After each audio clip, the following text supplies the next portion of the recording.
তো গাইস আমি আজকে আপনাদেরকে কাটা পোনা মাছের মাথা দিয়ে মুড়ি ঘন্ট করে দেখাবো।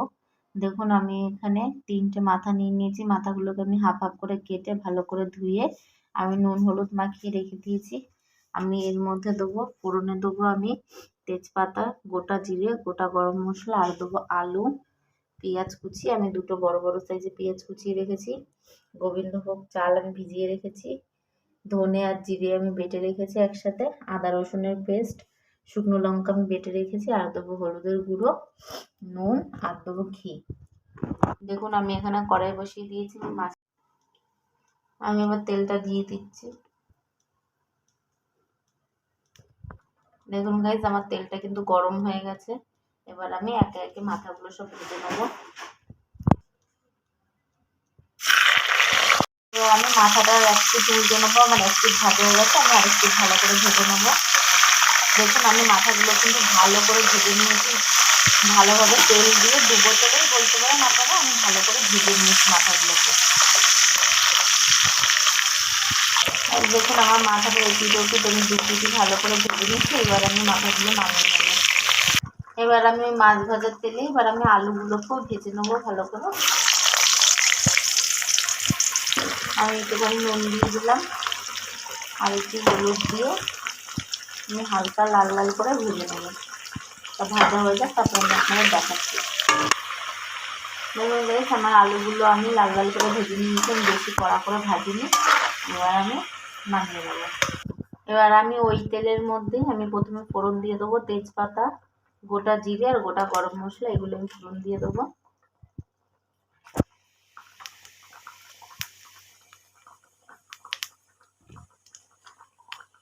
এবার আমি তেলের মধ্যে পেঁয়াজ কুচিগুলো দিয়ে দেবো।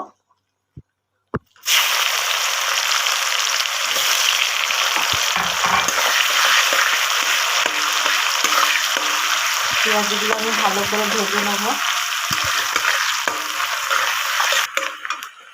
গাইস এবার আমি পেঁয়াজের মধ্যে নুন দিয়ে দিচ্ছি আন্দাজের মতন, যাতে আমার পেঁয়াজটা ভালোভাবে গলে যায়। এবার আমি গোবিন্দভোগ চালটা যে ভিজিয়ে রেখেছিলাম সেটা দিয়ে দিচ্ছি। এবার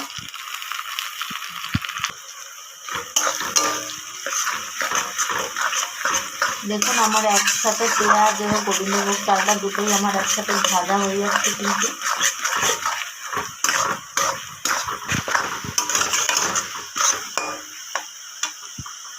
এবার আমি আমার জিরে ধনে যেটা বেটে রেখেছিলাম সেটা আমি দিয়ে দিচ্ছি।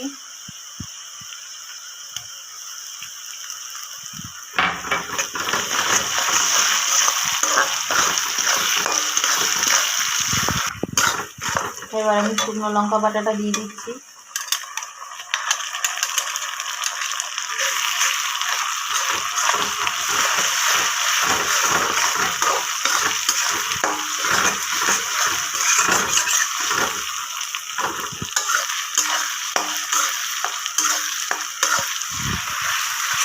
দেখুন আমি কিন্তু মশলাগুলো ভালোভাবে কষিয়ে নিচ্ছি। এবার আমি 1 চামচ মতন হলুদ গুঁড়ো দিয়ে দিলাম।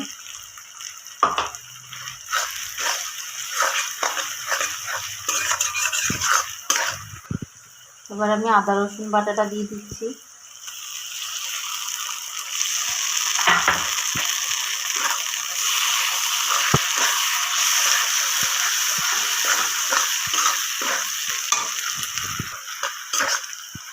দেখুন গাইস আমি আমার মশলাগুলোকে ভালোভাবে কষিয়ে নিচ্ছি। এবার আমি ওই আলুগুলো দিয়ে দেবো, ভেজে রাখা আলুগুলো, যাতে মশলা কষানোর সাথে আলুগুলো ভালোভাবে সেদ্ধ হয়ে যায়। আমি একটুখানি জল দিয়ে দিলাম যাতে আমার মশলাটা না পুড়ে যায়। গাইস এবার আমি মাছের মাথাগুলো দিয়ে দেবো।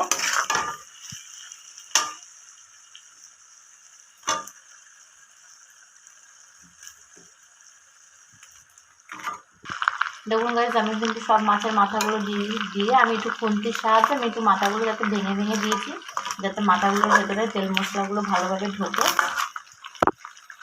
এবার আমি আঁচ কমিয়ে ঢাকা দিয়ে আমি এইটাকে ভালোভাবে কষাবো।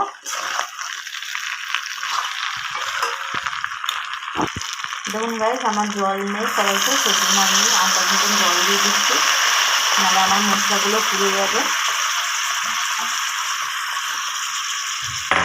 এবার আমি ভালো করে মশলাগুলো মাথার সাথে মিশিয়ে আমি ঢাকা দিয়ে দেবো। আমি ঢাকা দিয়ে দিলাম,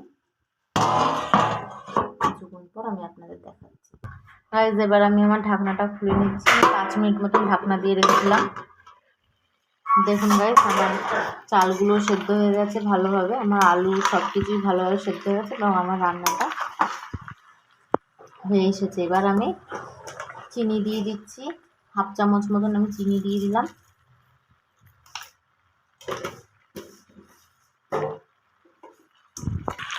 এবার আমি 1 চামচ ঘি দিয়ে দিচ্ছি।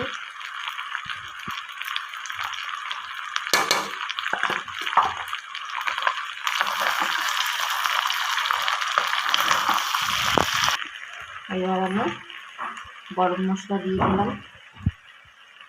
এবার আমি গ্যাসের ফ্লেমটা অফ করে আমি কিছুক্ষণের জন্য ঢাকা দিয়ে দিলাম। আর 4-5টা কাঁচা লঙ্কা আমি কুইয়ে দিয়ে দিলাম। ঢাকা দিয়ে দিচ্ছি, গ্যাসের ফ্লেমটা অফ করে, তারপরে আমি আপনাদের দেখাচ্ছি। দেখুন গাইস আমি এখানে মুড়ি ঘন্টটা নামিয়ে নিচ্ছি।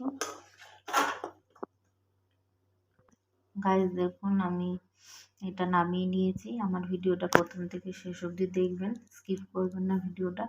আর আমার ভিডিওটি যদি ভালো লেগে থাকে লাইক, কমেন্ট আর শেয়ার করে দেবেন, সাবস্ক্রাইব করতে ভুলবেন না।